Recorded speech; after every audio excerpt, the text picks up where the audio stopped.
எடுத்த உடனே போய் முதலமைச்சர் நாற்காலினா எப்படிங்க அப்படின்னு சொல்லி பல பேர் விமர்சனம். இதையா உதயநிதி ஸ்டாலின் நீங்க கேட்க மாட்டேன்றீங்க யாருமே? உதயநிதி ஸ்டாலின் அவர்கள் எப்ப வந்தார்? நீங்க சொல்றீங்களா? எப்ப வந்தாரு? ஒரு பகுதியா இருந்துட்டு இருக்காரு.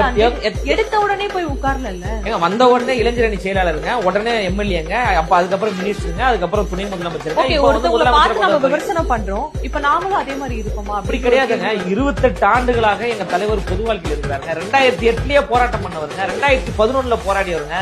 தமிழ்நாட்டு மீனவர்களுக்காக தன்னுடைய ரசிகர் மன்றத்தை திரட்டி மிகப்பெரிய ஒரு ஆர்ப்பாட்டத்தை நாகப்பட்டினத்துல பண்றாரு. இலங்கையில தொடர்ந்து தமிழ்நாட்டு மீனவர்கள் தாக்கப்படுறாங்க. மீன் பிடிக்க போனா துப்பாக்கியால சுடுறாங்க, அடிக்கிறாங்க, கொலை செய்யறாங்க. பல அத்துமீறல் சம்பவம் நடந்தது. அதை கண்டித்து எங்க தலைவர் அவர்கள் மிகப்பெரிய ஒரு ஆர்ப்பாட்டம் ஆர்ப்பாட்டத்தில் பேசுறாரு. இதே சம்பவம் தொடர்ந்து நீடித்தால் உலக வரைபடத்தில் இலங்கை என்கின்ற ஒரு நாடு இல்லாம போயிருந்து யாரு பேசினா? நீங்க சொல்ற கூட்டாடி தான் பேசினாரு. உலக வரைபடத்துல இலங்கை என்ற ஒரு இடமே இல்லாம போயிடும். பக்கத்து வீட்டுக்காரனாச்சே எந்த பிரச்சனையும் அடங்கி இருக்கும்.